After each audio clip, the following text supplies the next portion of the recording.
சென்னையில் தங்கம் விலை மீண்டும் 73,000-ஐ நெருங்கியது. சவரனுக்கு 320 ரூபாய் உயர்ந்து 72,840 ரூபாய்க்கு விற்பனை.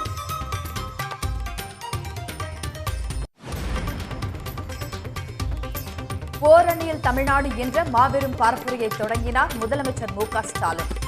சென்னை ஆழ்வார்பேட்டையில் வீடு வீடாக சென்று பிரச்சாரம்.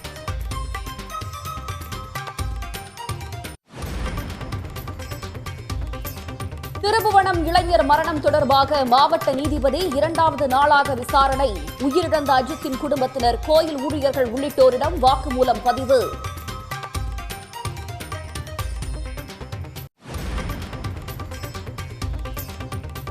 அஜித்குமார் கொலை வழக்கின் முக்கிய சாட்சியான சக்தீஸ்வரனுக்கு போலீஸ் பாதுகாப்பு. ராமநாதபுரத்தில் இருந்து துப்பாக்கி ஏந்திய போலீசார் வரவழைப்பு.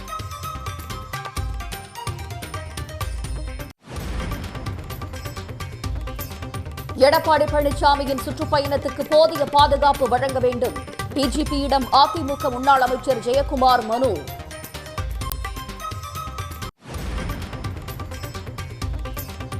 பாமக நிர்வாகிகளை நீக்க தமக்கு மட்டுமே அதிகாரம் என ராமதாஸ் மீண்டும் திட்டவட்டம். எம்எல்ஏ அருளை கட்சியில் இருந்து அன்புமணி நீக்கியது செல்லாது என்றும் பேட்டி.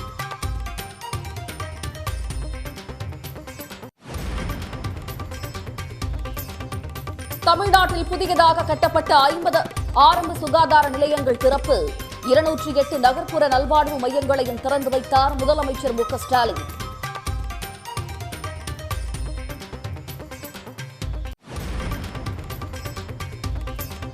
இங்கிலாந்துக்கு எதிரான 2வது டெஸ்டில் வலுவான நிலையில் இந்திய அணி.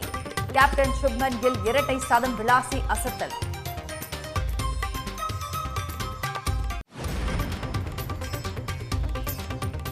ஆம்ஸ்ட்ராங் கொலை வழக்கு விசாரணைக்கு தடை கோரிய மனு. இடைக்கால தடை விதிக்க சென்னை உயர்நீதிமன்றம் மறுப்பு.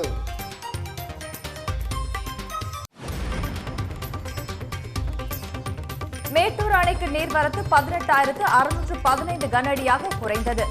அணையில் இருந்து 24,500 கனஅடி தண்ணீர் வெளியேற்றம்.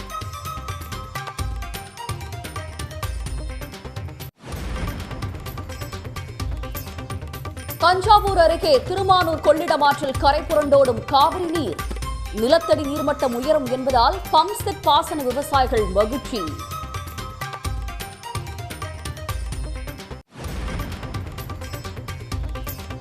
நெல்லையில் ரம்புட்டான் பழம் சாப்பிட்ட 5 வயது சிறுவன் உயிரிழப்பு.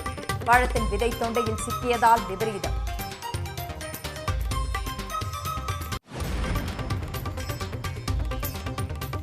சுவை மிகுந்த உணவுகள் கிடைக்கும் உலகின் 100 நகரங்களின் பட்டியலில் இடம் பிடித்தது சென்னை.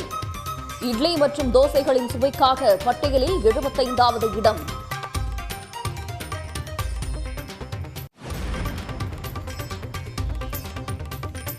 பிரதமர் மோடிக்கு கானா நாட்டின் உயரிய விருது வழங்கப்பட்டது. விருதை அந்நாட்டின் அதிபர் ஜான் திராமணி மஹாமா மோடிக்கு அணிவித்தார்.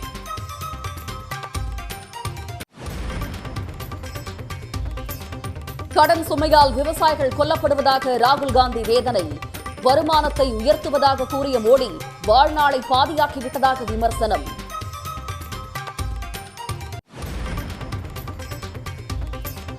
வரும் 19ஆம் தேதி அனைத்து கட்சி கூட்டம் நடைபெறும் என ஒன்றிய அரசு அறிவிப்பு. மழைக்கால கூட்டத்தொடரை சுமூகமாக நடத்துவது குறித்து ஆலோசனை.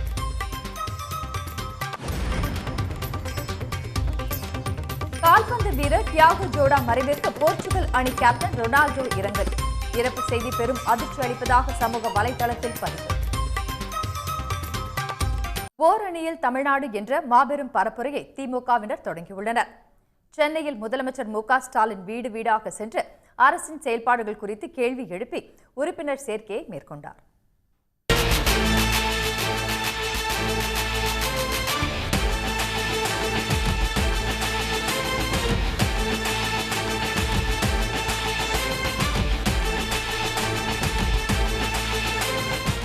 ஓரணி ஓரணியில் தமிழ்நாடு என்ற உறுப்பினர்கள் சேர்க்கை மற்றும் பிரச்சார இயக்கத்தை திமுக தலைவரும் முதலமைச்சருமான ஸ்டாலின் அண்மையில் தொடங்கி வைத்தார். ஆளும் கட்சி எதிர்க்கட்சி என பாரபட்சமில்லாமல் தமிழ்நாட்டில் உள்ள அனைத்து வீடுகளுக்கும் திமுக நிர்வாகிகள் சென்று பிரச்சாரம் செய்வார்கள் என்று முதலமைச்சர் அறிவித்திருந்தார். இந்த நிலையில் சென்னை ஆழ்வார்பேட்டையில் வீடு வீடாக சென்று மக்களிடம் அரசின் செயல்பாடு குறித்து கேள்வி எழுப்பிய முதலமைச்சர் ஸ்டாலின் உறுப்பினர் சேர்க்கையையும் மேற்கொண்டார்.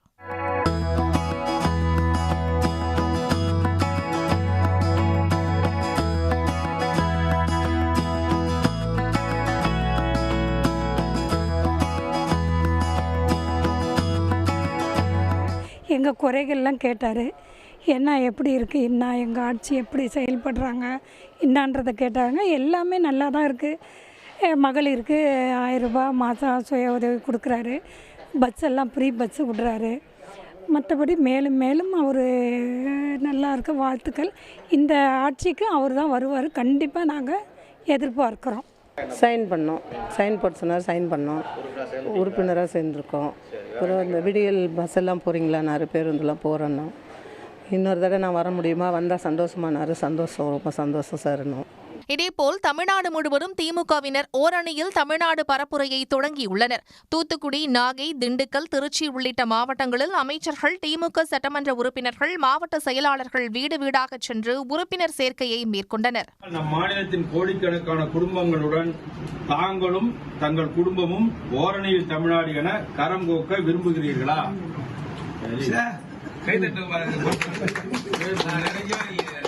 தமிழ்நாட்டின் மண், மொழி, மானம் காக்க சாதி, மதம், அரசியல் கடந்து ஓரணியில் தமிழ்நாடு வெல்லட்டும் என்று முதலமைச்சர் மு.க.ஸ்டாலின் தெரிவித்துள்ளார். இதற்காக தமிழ்நாட்டில் உள்ள அனைவரையும் ஒன்றிணைக்க வேண்டும் என்று தனது எக்ஸ் தளத்தில் முதலமைச்சர் பதிவிட்டுள்ளார்.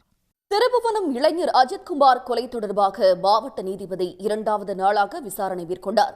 அவரிடம் அஜித்குமாரின் குடும்பத்தினர், நண்பர்கள், கோயில் ஊழியர்கள் உள்ளிட்டோர் சாட்சியம் அளித்துள்ளனர். திருபுவனம் அருகே போலீசார் தாக்கியதில் மடப்புறத்தைச் சேர்ந்த இளைஞர் உயிரிழந்த வழக்கு தொடர்பாக உயர்நீதிமன்ற உத்தரவுப்படி மதுரை மாவட்ட நீதிபதி ஜான் சுந்தர்லால் சுரேஷ் விசாரணை நடத்தி வருகிறார். திருபுவனம் பயணியர் மாளிகையில் வைத்து மாவட்ட நீதிபதி 2வது நாளாக விசாரணையை நடத்தினார். முதல் நாளில் ஆஜரான கோயில் ஊழியர்கள் உட்பட 7 பேர் 2வது நாள் விசாரணைக்கு ஆஜராகினர். மேலும் உயிரிழந்த இளைஞர் அஜித்குமாரின் தாயார், சகோதரர், உறவினர்களும் இன்றைய விசாரணைக்கு மாவட்ட நீதிபதி முன்பு ஆஜராகினர். இளைஞர் மீதான தாக்குதல் சம்பவம், கோயிலில் நடந்தவை உட்பட பல்வேறு கேள்விகளை எழுப்பி பதிலை வாக்குமூலமாக பதிவு செய்தனர். நாங்கள் போய் பார்க்குறோம். பார்க்கலே நான் போய் கேட்டதுலேயுமே நான் எடுக்கவே இல்லைம்மா அப்படின்னு சொல்கிறோம். சொல்கிறோம் நாங்கள் வீட்டுக்கு வந்துட்டோம் சார். மறுநாள் காலையில் சின்ன பையனையும் கூட்டிகிட்டு போயிட்டாங்க. அப்புறம் எங்கேயோ வச்சு அடிக்கிறாங்க, இல்லைன்னு ஒன்றும் தெரியல சார். சாயங்காலம் சார் தெரியும் பையன் இறந்து போயிட்டான்னு. அதான் சார், இதே தான் சொல்லணும். அவர் எதுவுமே சொல்லலை சார். சொல்லணும்.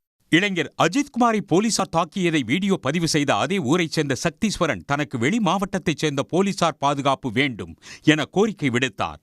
இதையடுத்து ராமநாதபுரத்தைச் சேர்ந்த துப்பாக்கி ஏந்திய 2 போலீசார் அவருக்கு பாதுகாப்பு வழங்கும் பணியில் ஈடுபடுத்தப்பட்டுள்ளனர். இதனிடையே அஜித்குமார் மீதான போலீசார் தாக்குதல் சம்பவத்திற்கு கண்டனம் தெரிவித்து சிவகங்கையில் சமூக நல இயக்கங்கள் சார்பில் ஆர்ப்பாட்டம் நடைபெற்றது. அப்போது புகார் அளித்த நிகிதா என்ற பெண்ணை வழக்கில் முதல் குற்றவாளியாக சேர்க்கவும் கோரிக்கை விடுத்தனர். இதேபோல் மதுரையிலும் சட்டக்கல்லூரி மாணவர்கள் கண்டன ஆர்ப்பாட்டத்தில் ஈடுபட்டனர்.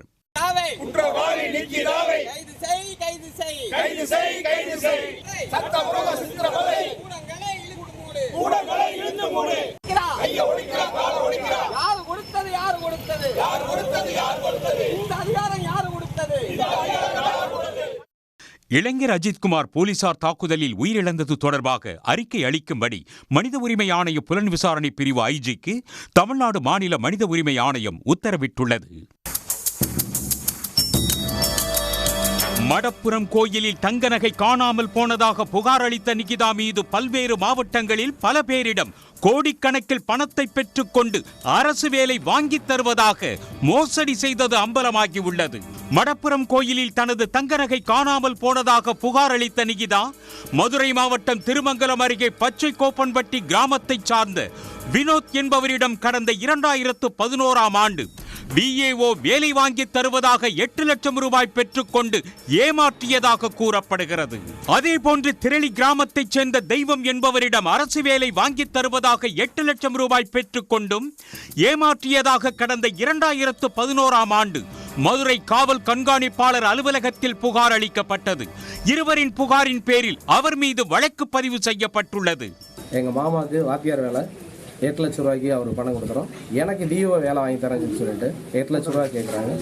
ஆக மொத்தம் 16 லட்ச ரூபா பணத்தை கொடுக்குறோம். அன்றைக்கி 2011 பார்த்தீங்கன்னா 500 ரூபா நோட்டுறது பெரிய விஷயம். பட் அன்றைக்கி 100 ரூபா நோட்டை கொஞ்சம் கொண்டு போய் கொடுக்குறோம். 100 ரூபாட்டெலாம் கொண்டு வந்து கொடுக்காதீங்க, எங்களுக்கு 500 நோட்டாக கொடுங்கன்னு சொல்கிறாங்க. அவ்வளோ கஷ்டத்தையும் அந்த 500 நோட்டாக என்ன செய்கிறோம், நாங்கள் மாற்றி கொடுக்குறோம். வேலை வாய்ப்புக்கு இடம் இருக்கியா? சர்க்கார் வேலைக்கு தம்பி ப்ரைவேட்டில் தானே போகிறேன், பையனுக்கு ஏற்பாடு பண்ணி தரேன், வேலைக்கு தெரிஞ்ச ஆளுங்க இருக்காங்க அப்படின்ற மாதிரி அவனை சொல்லி தொடர்பு கொண்டாரு. எங்கிட்ட 8 லட்ச ரூபா நான் கையில் பணமாக கொண்டு போய் கொடுத்தேன். திருமங்கலம் அருகே ஆலம்பட்டி கிராமத்தில் உள்ள வீட்டை அப்பகுதியில் உள்ள தனியார் கல்லூரியில் நிர்வாக மேலாளராக பணிபுரிந்த பாசில் என்பவருக்கு 70 லட்சத்திற்கு நிகிதா விலை பேசி உள்ளார். முதற்கட்டமாக 25 லட்சத்தை பாசிலிடம் நிகிதா பெற்றுள்ளார். அதன் பின்பு வீட்டின் மதிப்பு அதிகரித்ததால் அதிக பணம் கேட்டு வற்புறுத்தி உள்ளார். இதில் இருவருக்கும் வாக்குவாதம் ஏற்பட்டு வீடு விற்பனை தொடர்பான சம்பவம் பாதியிலேயே நின்று போயுள்ளது. அப்போது நிகிதா அந்த வீட்டின் பத்திரத்தை மதுரையில் உள்ள வங்கியில் 50 லட்சத்திற்கு அடமானம் வைத்துள்ளார். இதனால் பாசில் 25 லட்சம் ஏமாந்துள்ளார். இது தொடர்பாக அவர் போலீசில் புகார் அளித்துள்ளார். கடந்த 2010ஆம் ஆண்டு தேங்கல்பட்டி கிராமத்தைச் சேர்ந்த செல்வம் என்பவரிடம் அரசு கல்லூரியில் பேராசிரியராக பணி வாங்கி தருவதாக நிகிதாவின் தாயார் சிவகாமி 25 லட்சம் பெற்றதாக கூறப்படுகிறது. மேலும் ஆலம்பட்டி கிராமத்தைச் சேர்ந்த முருகேசன் என்பவரது மகளுக்கு நூலகத்தில் வேலை வாங்கி தருவதாக 2.5 லட்சம், முத்துக்கோடி என்பவரிடம் அங்கன்வாடி மையத்தில் வேலை வாங்கி தருவதாக 2.5 லட்சம் பெற்று ஏமாற்றியதாகவும் புகார் எழுந்துள்ளது. புகார் அளித்தும் இதுவரை நிகிதா மீது எந்த நடவடிக்கையும் எடுக்கப்படவில்லை என கூறி திருமங்கலம் காவல் உதவி கண்காணிப்பாளர் அலுவலகத்தில் பாதிக்கப்பட்டவர்கள் முற்றுகையிட்டதால் பரபரப்பு ஏற்பட்டது. 2 ஆசிரியர் பணி, ஒரு சப் ரிஜிஸ்ட்ரார் அப்படின்னு சொல்லி பேசி மொத்தம் 25 லட்சம் கேட்குறாங்க. ஒரு 3-4 தவணையாக கொடுக்குறோம். வீடெல்லாம் விற்று தான் கொடுத்தோம். அதுக்கப்புறமேட்டு அவங்க தொடர்பு கொள்ளும்பொழுது அவங்க சுவிட்ச் ஆஃப் ஆகிடுறாங்க, வெளியில் போயிடுறாங்க. அப்புறம் அரெஸ்ட் ஆகி வரும்பொழுது நாங்கள் அஸ்ராகார் அவருடைய சார்கிட்ட போய் பெட்டிஷன் கொடுத்து எஃப்ஐஆர் ஃபைல் பண்ணோம். அதை வச்சு அவங்க அரெஸ்ட் பண்ணிட்டாங்க. அரெஸ்ட் பண்ணிவிட்டு வெளியே வந்ததுக்கப்புறமேட்டு பேச்சுவார்த்தை பேசுகிற மாதிரி பேசிகிட்டே இருந்தாங்க. அரெஸ்ட் பண்ணிட்டீங்களா, அப்புறமேட்டுக்கு நாங்கள் எதுக்கு உங்களுக்கு பணம் தரணும் அப்படின்னு கொஞ்சம் மிரட்ட தோணியில் பேச ஆரம்பிச்சிட்டாங்க. அடுத்து நம்ம திரும்பவும் இதை பற்றி நம்ம போக போக நம்மளுக்கு வேறு ஏதாவது பிரச்சனையை கொண்டு வந்துடுவாங்கன்னு சொல்லிட்டு நாங்கள் அப்படியே பயந்து அதை நாங்கள் தொடர்ந்து நாங்கள் தொடர்ச்சியாக ஃபாலோ பண்ணிக்கல. கடைக்கு டீ சாப்பிட வருவார். அந்த மாதிரி இவங்க நிகிதா, அவங்க ஜெயமிருமா, சிவகாமி அவங்கெல்லாம் கவர்மெண்ட் வேலை வாங்கி தராங்கன்னு சொல்லி முருகேசன் சொன்னார். சொன்னதுக்கப்புறம் நான் போய் பார்த்தேன். இந்த மாதிரி எனக்கு வந்து +2 வரைக்கும் படிச்சுக்கும் உங்களுக்கு சத்துணவு பொறுப்பாளர் வேலை வாங்கி தரலாம் அப்படின்னு சொல்லி சொன்னாங்க. சரி, எவ்வளோ போனால் 2 லட்ச ரூபா பணம் கேட்டாங்க. 2 லட்சம் அப்போயே ஒரு 2-3 நாளில் ரெடி பண்ணி கொண்டு போய் பணம் கொடுத்தோம். கொடுத்துட்டு அப்புறம் ஒரு வாரத்தில் உங்களுக்கு இப்போ வேலை வந்துடும் அப்படின்னு சொன்னாங்க. சரின்ட்டு அப்புறம் வெயிட் பண்ணிக்கிருந்தோம். 1 வாரம் 1 மாதம் ஆச்சு, 2 மாதம் ஆச்சு. அப்புறம் ஒன்றும் ஆகலை. என் மருமகளுக்கு வந்து நூலகத்தில் வேலை வாங்கி தர சொல்லி என்கிட்ட 2 லட்ச ரூபா வாங்கியிருக்காங்க. அந்த வேலையை வாங்க உடனே சீக்கிரமாக கொடுங்கன்னு சொல்லி எங்களை போட்டு டார்ச்சர் பண்ணி அந்த 1 வாரத்தில் நாங்கள் பிரட்டி கொடுத்தாங்க. வட்டிக்கு வாசிக்கும் பாத்திரங்களை அடகு வச்சு இந்த நகையெல்லாம் அடகு வச்சு தான் அந்த பணத்தை கொடுத்தோம். கொடுத்து 1 வாரத்தில் சொன்னமோ, அப்புறம் 1 வாரம் இல்லை, அப்புறம் 10 நாள் இல்லை, 1 மாதம், அப்புறம் 1 மாதம் 1.5 மாதம் ஆகிப்போச்சு. கடைசியில் இல்லை, வேலையே இல்லைன்ற மாதிரி ஆகிப்போச்சு. அப்படியே என்னங்க வேலை இல்லைன்னு சொல்லி வேலை இல்லைங்க பணத்தை கொடுங்கன்னு போகும்போது பணத்தை நாங்கள் எல்லாமே அங்கிட்ட கொடுத்துட்டோம் அப்படின்னாங்க. யார்கிட்ட கொடுத்தீங்க? உங்கள்கிட்ட தாங்க கொடுத்துருக்கேன். அப்புறம் எங்ககிட்ட கேட்டுக்கிறீங்க, பணத்தை எங்கிட்ட கொடுங்க அப்படின்னு சொல்லி கேட்கும்போது பல பேசிக்கிட்டு சண்டை கொடுத்துருக்கும் போது மறுநாள் போய் பார்க்கும்போது ஆளே இல்லை. இதனிடையே திண்டுக்கல்லில் உள்ள MVM அரசு மகளிர் கலை கல்லூரியில் தாவரவியல் பேராசிரியராக உள்ள நிகிதாவை இடமாற்றம் செய்ய வேண்டும் என மாவட்ட ஆட்சியரிடம் புகார் மனு அளிக்கப்பட்டுள்ளது. நிகிதா மாணவிகளை மனதளவில் பாதிப்பை ஏற்படுத்தும் வகையில் அடிக்கடி டார்ச்சர் செய்து வருவதாகவும் புகார் மனுவில் மாணவிகள் தெரிவித்துள்ளனர். காரிலிருந்து நகையை காணவில்லை என நிகிதா அளித்த புகாரை தொடர்ந்து விசாரணைக்கு அழைத்துச் செல்லப்பட்ட அஜித் குமார் போலீஸ் தாக்குதலில் உயிரிழந்த நிலையில் நிகிதா மீது அடுக்கடுக்கான புகார்கள் குவிந்து வருவது பல்வேறு சந்தேகங்களை எழுப்பி வருவதால் நிகிதா குறித்து தனி குழு அமைத்து விரிவான விசாரணை நடத்த வேண்டும் என கோரிக்கை எழுந்துள்ளது.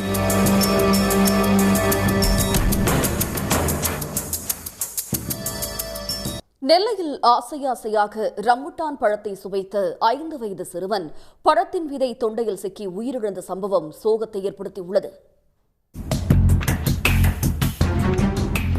துருவென ஓடியாடிய சிறுவன் பழத்தின் விதையால் மூச்சு திணறி உயிரிழந்தது குடும்பத்தினரை சோகத்தில் ஆழ்த்தியுள்ளது. நெல்லை மேலப்பாளையம் பகுதியைச் சேர்ந்தவர் நிஜாம். குடும்ப சூழல் காரணமாக அவர் வெளிநாட்டில் தங்கி வேலை பார்த்து வரும் நிலையில் அவரது மனைவியும் 5 வயது மகன் ரியாஸும் நிஜாமின் அரவணைப்பில் வசித்து வந்தனர். தாத்தா பாட்டி இருவருக்கும் பேரன் ரியாஸ் மீது அலாதியான பிரியம். பேரன் என்ன கேட்டாலும் வாங்கி கொடுத்து செல்லமாக வளர்த்து வந்துள்ளனர். இந்த நிலையில் நேற்று இரவு பேரனுக்கு ஆசையாக ரம்புட்டான் பழத்தை வாங்கி கொடுத்துள்ளனர்.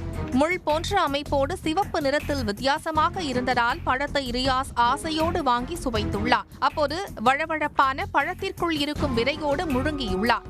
எதிர்பாராத விதமாக பழத்தின் விதை தொண்டையில் சிக்கியதால் சிறுவன் ரியாஸுக்கு மூச்சு திணறல் ஏற்பட்டுள்ளது. பேரன் மூச்சு திணறலால் துடித்ததைக் கண்டு பதறிப்போன தாத்தா பாட்டி உடனே சிறுவனை மீட்டு மேலப்பாளையம் அரசு மருத்துவமனையில் அனுமதித்தனர்.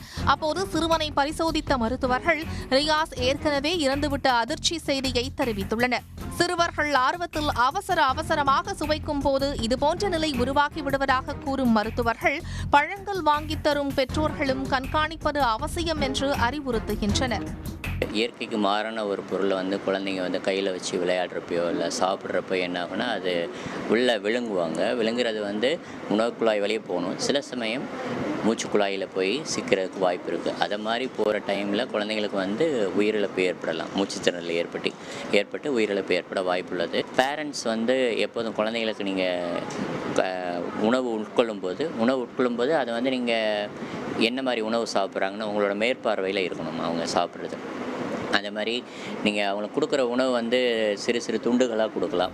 சுறுசுறுப்பு குறையாமல் துருவென ஓடியாடி திரிந்த சிறுவன் ஆசையோடு வாங்கிய பழத்தை சாப்பிடும் போது மூச்சு திணறி இறந்த சம்பவம் குடும்பத்தினர் மட்டுமல்லாது அப்பகுதியையே சோகத்தில் ஆழ்த்தியுள்ளது. கோவை, ஈரோடு, திருப்பூர் மாவட்டங்களில் பல லட்சம் மக்களின் குடிநீர் ஆதாரமாகவும் விளைநிலங்களின் உயிர் நாடியாகவும் உள்ள பவானி ஆறு ஆலை கழிவுகள் மற்றும் சாக்கடை கழிவுகளால் பாழாகி வருவதாக மக்கள் குற்றம் சாட்டுகின்றனர். பவானி ஆற்றில் கழிவுகள் கலப்பதை தடுக்க வேண்டும் என்ற மக்களின் கோரிக்கை வலுத்து வருகிறது.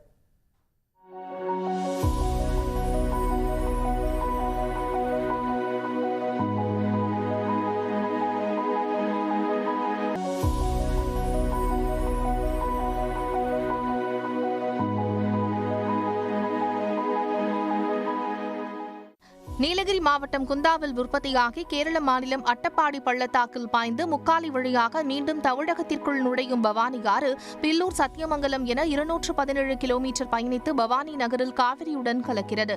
16 கூட்டு குடிநீர் திட்டம் உட்பட 62 குடிநீர் திட்டங்கள் வாயிலாக கோவை, ஈரோடு, திருப்பூர் மாவட்டங்களில் பல லட்சம் மக்களின் குடிநீர் தேவையை பவானி ஆறு பூர்த்தி செய்கிறது.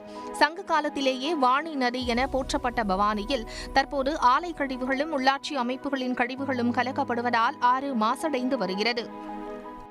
அதாவது இது மக்கள் குடிக்கக்கூடிய குடிநீராக இருக்குது. வாயில்லா ஜீவராசிகள், மனிதர்கள் எல்லாம் குடிக்கக்கூடிய ஒரு குடிநீர் இன்றைக்கி ரொம்ப கேவலப்பட்டு பாதிக்கப்பட்டு நோய் தண்ணி குடித்தா நோய் பரவ அபாயமாக இருக்குது. இன்றைக்கி இதை பவானி நதிக்கரை அள்ளி பார்த்தோம்னா முகம் தெரியும். ஆனால் இன்றைக்கி பூரா அசிங்கம், அசுத்தம், நாத்தம், துர்நாற்றம். நான் பவானி ஆற்றுலைங்க தண்ணி அந்தளவுக்கு சுத்தம் இல்லைங்கண்ணா. திச்சு தண்ணி, சாயப்பட்ட தண்ணி எல்லாம் கலப்படமாகுது. துவைச்சிட்டு போனாவே கை கால் உடம்பெல்லாம் அரிப்பாக வருது. அப்புறம் பார்த்தீங்கன்னா தலைக்கு குளிச்சாவும் முடியெல்லாம் ரொம்ப கொட்டுது கெமிக்கல் இருக்கிறனால. மேற்கு தொடர்ச்சி மலைக்காடுகளிலும் பள்ளத்தாக்குகளிலும் பாய்ந்து தெளிந்த நீராக வரும் பவானி ஆறு சமவெளியை எட்டும் போது கழிவுநீர் கலக்கப்படுவதால் தனது இயல்பை இழந்து வருகிறது. ஜவுளி மற்றும் காகித ஆலைகளின் கழிவுநீர் மட்டுமின்றி மேட்டுப்பாளையம், சத்தியமங்கலம், கோவிச்செட்டிப்பாளையம், பவானி ஆகிய 4 நகராட்சிகள், 12 பேரூராட்சிகள், 44 ஊராட்சிகளில் உள்ள கிராமங்களின் கழிவு நீருக்கும் பவானி ஆறு வடிகாலாய் மாறிவிட்டது என்று கவலை தெரிவிக்கின்றனர் பொதுமக்கள். முதல்ல அள்ளி குடிக்கலாம். இப்போ நாங்கள் அள்ளி குடித்தோன்னா எங்களை அள்ளிட்டு போகிறதுக்கு தான் ஆள் வரணுமா. இப்போ தனியார் சாயப்பட்ட கழிவுகளை நிறைய ஆகிப்போச்சு. தண்ணியும் கொட்டுறாங்க. இப்போ சுற்றி ஆத்தோரத்தில் மண்டபம் கட்டினாங்கன்னா அவங்க கழிவுகளை நேரடியாக ஆற்றுலையே கலக்குறாங்க. இது எல்லாம் சொன்னான்னா எங்களை தனிப்பட்ட முறையில் மேட்டுறாங்க. ஒரு கண்காணிப்பு குழுவை ஏற்படுத்தி மாதந்தோறும் நீர் மாதிரிகளை எடுத்து அதனை ஆய்வுக்கு உட்படுத்த வேண்டும். இந்த மாசுபாட்டை தீவிரமாக கண்காணிக்க வேண்டும். இந்த மாசிலிருந்து இந்த நதியை பாதுகாத்தால் தான் அடுத்த தலைமுறைக்கு நம்ம ஏதாவது விட்டு செல்ல முடியும்.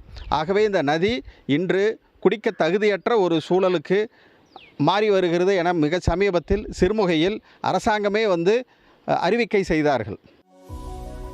பவானி ஆற்று நீரில் கழிவுகளை கலக்கும் ஆலைகள் மீது கடும் நடவடிக்கை எடுக்க வேண்டும் என்று கிராம மக்கள் வலியுறுத்துகின்றனர். மாசு கட்டுப்பாட்டு வாரியம், அரசு துறை அதிகாரிகள், மக்கள் பிரதிநிதிகள் மற்றும் தன்னார்வலர்களை கொண்டு கண்காணிப்பு குழு அமைக்கவும் மக்கள் கோரிக்கை விடுத்துள்ளனர்.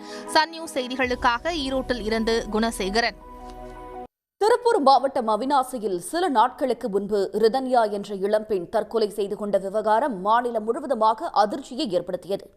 அவரது திருமணத்துக்காக வரதட்சணையாக சுமார் 300 சவரன் நகை, 70 லட்சம் ரூபாய் மதிப்பிருக்கும் கார் என சீர்வரிசை பொருட்கள் வழங்கப்பட்டிருக்கின்றன. அவை பற்றிய காட்சிகள் வெளியாகி இணையத்தில் அதிகம் பகிரப்பட்டு வருகிறது.